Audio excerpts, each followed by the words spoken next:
Y ahora le tocó el turno a la clasificación de las transformaciones lineales. Cuando definimos lo que era una transformación, dijimos que eran funciones, así que no es raro ver que aparezcan conceptos como inyectiva, que ya lo vieron cuando vieron funciones.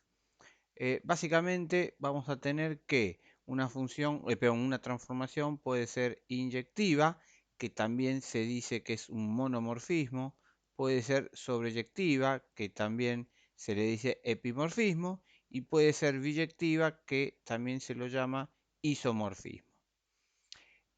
Básicamente cambian un poquitito las cosas que hay que mirar para ver si es una cosa o la otra, por ser el caso particular de ser transformaciones lineales, pero el concepto final sigue siendo el mismo.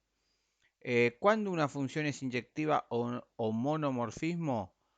Cuando el núcleo tiene un solo elemento, que es el vector nulo del conjunto de partida. Recuerden que siempre al conjunto de partida lo llamamos B, el conjunto de llegada en este caso es W. Digo en este caso porque puede ocurrir que la transformación sea de B en B.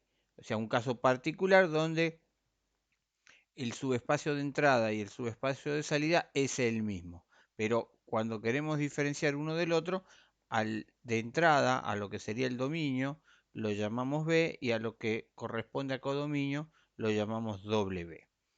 Volviendo al concepto de inyectiva, cuando el núcleo está formado por un solo elemento, que por lo menos un elemento va a tener, porque habíamos dicho que el transformado del nulo de B era sí o sí el transformado del nulo de W. Eso no le queda otra que estar por lo menos el nulo dentro de los elementos del núcleo, porque el núcleo era los elementos, los vectores que pertenecían a B, y cuando le aplicaba el transformado generaban W. Y esto, bueno, era porque una de las condiciones para hacer transformación lineal era que si yo tenía el transformado de alfa por vector B, era igual a alfa por el transformado de B.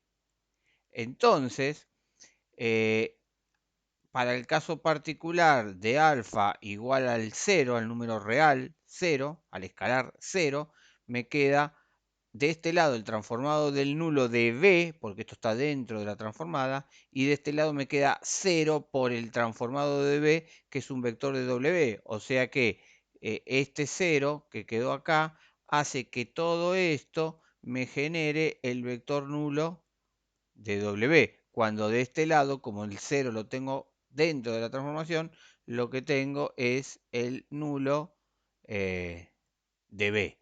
¿Estamos de acuerdo? Bien, eso es inyectiva. Sobreyectiva es exactamente lo mismo que para función. La imagen igual al codominio. Cuando este, todo el codominio es la imagen, decimos que es sobreyectiva. Eso no cambia el concepto ni cambia la forma de verificarlo. Y la transformación lineal es biyectiva o isomorfismo cuando, al igual que pasaba con función, se cumplen las dos condiciones, es decir, es inyectiva y es sobreyectiva, o es un monomorfismo y es un epimorfismo. Cuando cumple las dos cosas es un isomorfismo. Entonces, como ven, son definiciones bastante sencillas. Hay un par un par de ejemplos a continuación, para que vean de qué se trata. No creo que lleve mayor complejidad. Acá tenemos en el ejemplo 1 una transformación que va de R2 a R3, transforma un vector de 2 dimensiones a un vector de 3 dimensiones. Lo que hace es calcular el núcleo. Para calcular el núcleo lo iguala a 0, por lo tanto le va a quedar un sistema de ecuaciones homogéneo. Como ven, el tercer término, que es z, es 2x, o sea, el que equivale al z del conjunto de llegada. Recuerden que yo voy a tener un vector de partida y un vector de llegada. Entonces hay que tener cuidado cuando hacemos referencia a uno a otro. Vamos a decir, la tercer componente es 2x, que tiene que ser igual a 0. Por lo tanto, la x de el primer conjunto, ¿verdad? La x del dominio tiene que valer 0. Después yo tengo que x menos y tiene que valer también 0. Pero la x, ya vimos recién que valía 0. Por tanto, a la i no le queda otra que valer 0. Y bueno, analizando la primer componente sacamos la misma conclusión. Por lo tanto, yo lo que tengo es que tanto la x como la y tienen que valer 0. Eso quiere decir que la única posibilidad de generar el 0, 0, 0 es colocar un 0 y un 0. Es decir, el transformado del nulo genera el nulo, es la única posibilidad. Si lo analizamos como sistema de ecuaciones, lo que yo tengo es un sistema homogéneo que es sistema compatible determinado. Tiene una única solución, que es la solución trivial, ¿de acuerdo? Una vez que tenemos la dimensión del núcleo, por el teorema de las dimensiones, podemos calcular la dimensión de la imagen, porque la dimensión de B, el conjunto de partida, es 2. Si el conjunto de partida es 2, o sea, la dimensión del conjunto de partida es 2, porque es R2, y la dimensión del núcleo es 0, el 2 menos 0 me da 2 como dimensión de la imagen. Quiere decir que yo tenía un codominio de dimensión 3, pero la imagen tiene dimensión 2, por lo tanto no es sobreyectiva. Sí es inyectiva porque el núcleo dio igual al nulo nada más, solamente el nulo. O lo que es otra forma de decirlo es que en este caso, otra forma de decir este punto, que es inyectiva, es decir, el núcleo de f es igual al nulo, es también decir que la dimensión del núcleo de la transformada, la dimensión, es igual a 0, porque se acuerdan que la dimensión era el número de vectores linealmente independientes que forman la base, y al nulo no hay vectores linealmente independientes que lo formen, ¿de acuerdo? O mejor dicho, lo forman, lo generan, pero no linealmente independiente, porque puedo multiplicar por cualquier número al nulo y sigo generando el nulo. ¿Estamos de acuerdo? Bien. Eh, entonces, por lo tanto, solamente es monomorfismo, que es lo mismo que decir inyectiva. Bueno, tienen distintos ejemplos. Acá tienen un ejemplo con matrices, que de matrices de 2 por 2 pasan a reales cuadrados. Calculan, en este caso calculan primero la imagen. Cuando calculan la imagen, calculan la dimensión de la imagen en 2. Si la dimensión de la imagen es 2, es todo R2. Pero ¿qué pasa? El núcleo tiene que tener también dimensión 2 para que 2 más 2 me dé 4, que es la dimensión del conjunto de partida. Por lo tanto, el ejemplo 2 nos está demostrando que es sobreyectiva y no inyectiva. Por lo tanto, no es biyectiva. ¿Estamos de acuerdo? Ese es el ejemplo 2. Es sobreyectiva pero no biyectiva. Bueno, acá hace el comentario de que no es monomorfismo. Eh, por último, no por último, hay más ejemplos, pero vamos, el ejemplo 3, consideramos otra transformación que va de R2 a polinomios de grado 1 o menos, donde el transformado de el vector de 2 dimensiones se transforma en un polinomio con este formato. Cuando calculan el núcleo, ven que el núcleo está formado solamente por el 0, 0, es decir que ya sabemos que es un monomorfismo, eso es dimensión 0. Ahora, la dimensión de B es 2 y la dimensión del codominio también es 2.